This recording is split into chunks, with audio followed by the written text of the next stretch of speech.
কোনো এক অজানা কারণে মামলার অজুহাতে আমাদের প্রমোশন ঝুলে রাখা হয়েছে। ক্যাডার ভুক্তির নিয়মিতকরণের সকল অবৈধ প্রজ্ঞাপন সমূহ বাতিল করতে হবে। মাওসি থেকে শুরু করে সচিব যারা আছে শিক্ষা মন্ত্রণালয় তাদেরকে আমরা অনেকবার অবহিত করেছি, কিন্তু দেখা যাচ্ছে যে আমাদের সবগুলো ব্যাচেই প্রমোশন যোগ্য। প্রভাষক পর্যায়ে কর্মকর্তাগণ দীর্ঘ বঞ্চনার শিকার, ফলে তাদের ভিত দেয়ালে ঠেকে গেছে। ক্লাস রেগুলার না হলে আমাদের পড়াশোনা অনেক ক্ষতি হয়ে যায়, আমরা তো ঠিকভাবে কনসেন্ট্রেটও করতে পারতেছি না। আমাদের যে কর্মসূচি এটা হচ্ছে নো প্রমোশন নো ওয়ার্ক, অর্থাৎ যতদিন আমাদের প্রমোশন হচ্ছে না ততদিন পর্যন্ত এই আমাদের কর্মসূচি চলতে থাকবে। এবং আমরা কয়েকবার আমাদের যে ঊর্ধ্বতন যে কর্মকর্তারা আছেন মাওসি থেকে শুরু করে সচিব যারা আছে শিক্ষা মন্ত্রণালয় তাদেরকে আমরা অনেকবার অবহিত করেছি আমাদের প্রোগ্রাম সম্পর্কে, এবং তারা এখন পর্যন্ত কোনো দৃশ্যমান কোনো পদক্ষেপ যেহেতু নেয়নি, সেহেতু আমাদের এই কর্মসূচি চলতে থাকবে প্রমোশন এর প্রজ্ঞাপন জারি না হওয়া পর্যন্ত। আপনারা জানেন আমরা বিশেষ সাধারণ শিক্ষা ক্যাডারের কর্মকর্তাবৃন্দ আজকে প্রায় 3 দিন ধরে আন্দোলন করছি। আপনারা গণমাধ্যমে, সামাজিক যোগাযোগ মাধ্যমে দেখেছেন আমরা রাস্তায় দাঁড়াতে চাই না, কিন্তু বিগত 3 দিনে আমরা কোনো ফলপ্রসূ স্টেপ আমরা সরকারি কর্তৃপক্ষ থেকে দেখতে পাইনি। আমাদের কর্মকর্তারা বারবার বলেছে এভাবে রাস্তায় দাঁড়ানো, ব্যানার নিয়ে দাঁড়ানো অন্যায়, লজ্জার।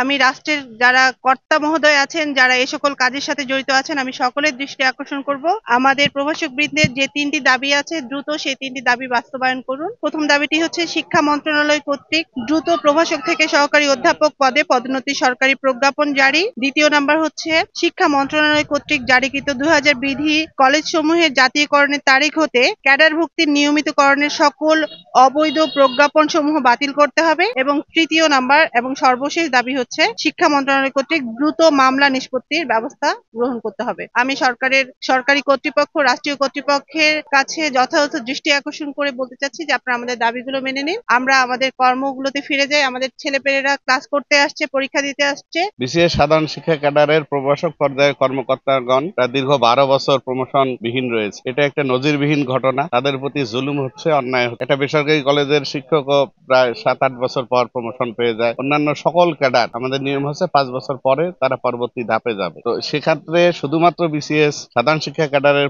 প্রভাষক পর্যায়ে কর্মকর্তাগণ দীর্ঘ বঞ্চনার শিকার, ফলে তাদের ভিত দেয়ালে ঠেকে গেছে, তারা আন্দোলনে নেমেছে। এই আন্দোলন অত্যন্ত যৌক্তিক। আমাদের এই শিক্ষা খাত এদেশের সবচেয়ে বড় অবহেলিত খাত। দেশে যে কোনো ধরনের পরিবর্তন আসলে, যেমন এই মুহূর্তে 5ই আগস্টের পর অন্যান্য সকলে সুবিধা নিয়েছে, কিন্তু এই শিক্ষা খাতারে লোকজন সবচেয়ে বেশি বঞ্চিত। আমাদের যে সারা বাংলাদেশে বিশেষ সাধারণ শিক্ষা ক্যাডারের প্রভাষকদের যে নো প্রমোশন নো ওয়ার্ক কর্মসূচি, আসলে আমরা হচ্ছে 5 বছর প্রমোশনের যোগ্য হই। আমাদের হচ্ছে সিনিয়র স্কেল পাস, বিভাগীয় পরীক্ষায় পাস এবং ফাউন্ডেশন ট্রেনিং করা থাকলে আমাদের হচ্ছে যে 5 বছরই আমরা প্রমোশন পাবো। কিন্তু দেখা যাচ্ছে যে আমাদের কোনো কোনো ক্ষেত্রে যেমন 32 বিসিএস 13 বছর রানিং, 33 বিসিএস 12 বছর রানিং এবং অন্যান্য যে হচ্ছে 34, 35, 36, 37 সবগুলো ব্যাচেই প্রমোশন যোগ্য। কিন্তু দেখা যাচ্ছে যে কোনো এক অজানা কারণে মামলার অজুহাতে আমাদের প্রমোশন ঝুলে রাখা হয়েছে। আইন বিধি মোতাবেক আইনগত প্রাপ্য একটি বিষয়কে মামলা এবং বিধি বহির্ভূত বিভিন্ন কার্যক্রম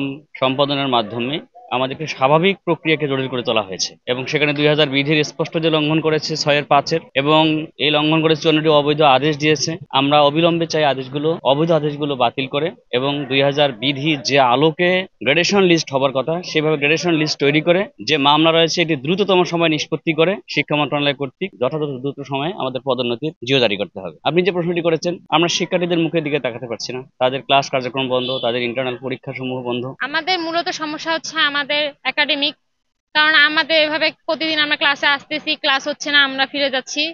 এতে আমাদের পড়াশোনা অনেক ক্ষতি হচ্ছে, কারণ কিছুদিন পরে আমাদের ইন কোর্সের পরীক্ষা হবে, আর এভাবে ক্লাস রেগুলার না হলে আমাদের পড়াশোনা অনেক ক্ষতি হয়ে যায়, আমরা তো ঠিকভাবে কনসেন্ট্রেটও করতে পারতেছি না।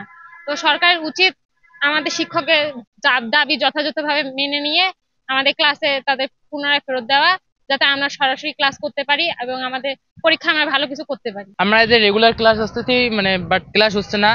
আমাদের স্যার ম্যাডামরা প্রমোশনের জন্য আন্দোলন করতেছে, কিন্তু এটা আমাদেরও অনেক ক্ষতি হচ্ছে এখানে।